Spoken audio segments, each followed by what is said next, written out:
बेटियों को मकाम दिया था मोहम्मद रसूलुल्लाह ने, माओ को इज्जत दी थी मोहम्मद रसूलुल्लाह ने। आज दिल्ली की सड़कों के अंदर राबिया की इज्जत लूट ली जाती है। डीएम ऑफिस में काम करने के बावजूद उनके रैपिस्ट को आज सजा नहीं मिलती। क्या जवाब देंगे आप भारत के संविधान के आर्टिकल 19 को, protection of central rights and personal liberty, हमारी जान की रक्षा करना, हमारी इज्जत की रक्षा करना आपकी जिम्मेदारी है। भारत के इख्तिदार में कुर्सी पर बैठने वालों, नेपाल की सरजमीन से अब्दुल्ला पूछता है क्या जवाब दोगे? मोहम्मद रसूलुल्लाह ने बेटियों की रक्षा की थी, मोहम्मद रसूलुल्लाह ने औरतों को रक्षा, उन माओ को मकाम दिया था। बेटियां जिंदा दफन की जाती थी। आज भी क्रिश्चियनिटीज के अंदर, जुडाइज्म के अंदर, और चले जाएं आप इधर जापान और चीन के अंदर, कम्युनिज्म के अंदर आज भी बेटियों को नापाक समझते, औरत को गलत नजर से देखा जाता। लेकिन प्रॉफेट मोहम्मद सल्लल्लाहु अलैहि वसल्लम ने मकाम दिया। आने के बाद एक बात याद रखना, अगर तुम्हारे घर में तुम्हारी बेटी है तो तुम्हारी रहमत है। अगर बेटी तुम्हारी, औरत तुम्हारे घर में बहन की शक्ल में है तो तुम्हारी घर की इज्जत है। अगर बीवी की शक्ल में है तो लाइफ पार्टनर है, शरीक हयात है। और अगर माँ की शक्ल में है तो उसको मारना मत, उस माँ के कदम के नीचे जन्नत है। औरत को ये मकाम मोहम्मद रसूलुल्लाह ने दिया। बदनाम करते हैं कि प्रॉफेट मोहम्मद सल्लल्लाहु अलैहि वसल्लम जिहाद वाले थे।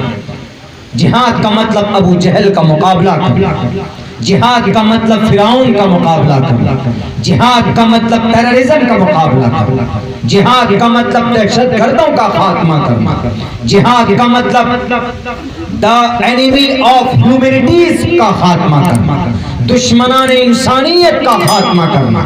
जिहाद का यह मतलब होता है, जहां मन में आता है जिहाद तो वहां से जोड़ देते, मन में आया तो जिहाद को लव के साथ जोड़ देते। मैच होने वाली नहीं है, लव जिहाद कर देते। लव मीन्स मोहब्बत, भावना, प्यार। जिहाद मीन्स कोशिश करना। मोहब्बत की जो कोशिश करता है गलत तरीके से, उसको लव जिहाद बोलते। लव जिहाद पे कानून बन जाते, लेकिन यहाँ बेटियों की इज्जत लूटी जाती तो उस पर कोई कानून नहीं बनता।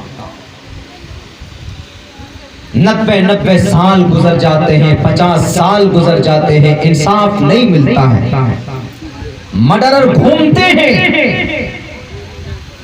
इलाके में हमारे जवान को मारा गया, उसकी नसें काटी गई, उसकी लाश को पोस्टमार्टम करके थाने के अंदर, भारत की बात हम कह रहे हैं, अपने मुल्क के भारत की बात, हमारे पड़ोसी हम जहां रहते हैं वहां उसकी नसें काटी गई। पोस्टमार्टम के बाद पुलिस थाने के बाहर उसकी लाशें पड़ी हुई थी। कोई लीडर नहीं आया, कोई नेता नहीं आया। यहाँ तक के सचिव साहब खड़े हैं, लोगों को समझा रहे हैं कि घर जाइए, लाश को लेकर घर जाइए। हम कह रहे कि भाई FIR कीजिए, FIR लेने के लिए तैयार नहीं। मर्डरर को बचा रहे, रेपिस्टों को बचा रहे, मुजरिमीन को बचा रहे। ऐसा जमाना आ गया। ऐसे वक्त में इंसाफ अगर किसी प्लेटफॉर्म से मिल सकता है वो तो प्रॉफेट मोहम्मद सल्लल्लाहु अलैहि वसल्लम का प्लेटफॉर्म। अगर कोई बेटी की इज्जत लूटे, अगर वो शादीशुदा है तो कोरे बरसाए जाएं, और अगर नौजवान है, अगर वो शादीशुदा नहीं, अनमैरिड है, तो पत्थर से मार मार कर उसको इस जमीन से उसका नामो निशान मिटाया जाए, ताकि किसी राबिया जैसी बेटी की इज्जत के ऊपर कोई हाथ न डाले। यह है शरिया का मतलब। अगर कोई चोरी करता है किसी घर में, मेहनत मशक्कत से कुछ सेविंग करके रखते हैं, तो उसके हाथ काट दिए जाएं। यह है शरिया का मतलब। अगर बेटी की खूबसूरती है तो उसकी खूबसूरती छुपी हुई होनी चाहिए। मीन्स औरत के माने पर्दा। पर्दे का मतलब बेटी को छुपा कर रखें, समाज की औरतें अपनी ज़ेब ज़ीनत को छुपा कर रखें, इसका मतलब है शरीयत। अगर कोई शराब पीता है तो उसको ये वईद सुनाया जाए कि शराब पीने वाले नौजवानों तुम सुअर खाकर आ जाओ, सुअर खाने का वबाल तुम पर होगा। लेकिन अगर तुमने शराब पी तो शराब पीने की नहूसत यह है कि शराब पीने की वजह से उसका वबाल 40 घर वाले को भुगतना पड़ता। यह है शरीयत का पैगाम। शरीयत का मतलब ये नहीं कि हाथ में क्लासिन टोप है, सर पर पगड़ी है। किसी मुल्क में अगर ये तबका अगर वहां पर कब्जा करता है तो आप पूरी शरीयत को बदनाम नहीं कर सकते। शरीयत का मतलब इंसाफ, जिहाद का मतलब तशद्दुद परस्त टेररिज्म से मुकाबला।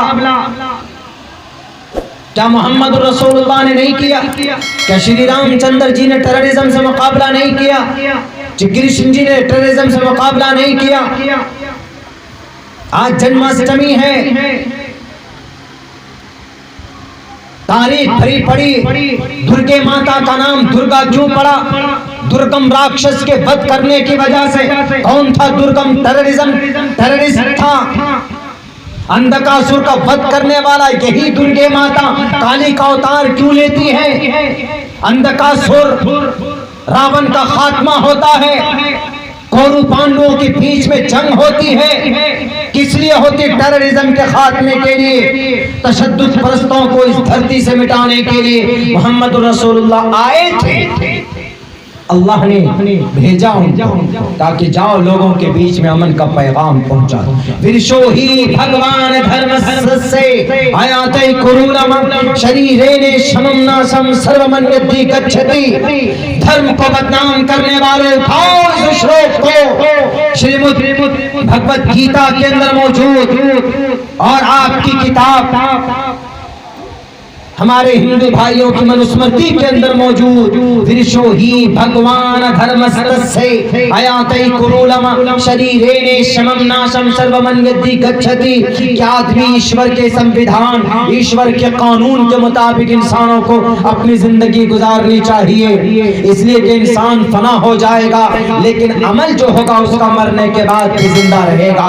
अल्लाह के नबी ने फरमाया इज़ा मातल इंसानु इनक़ता अन्हु अमलुहु इल्ला मिन सलासा इल्ला मिन सदक़तिन जारियतिन औ इल्मिन युंतफ़अु बिही औ वलदिन सालिहिन यदअू लहू। अच्छा काम करके जाएगा तो मरने के बाद भी जिंदा होगा।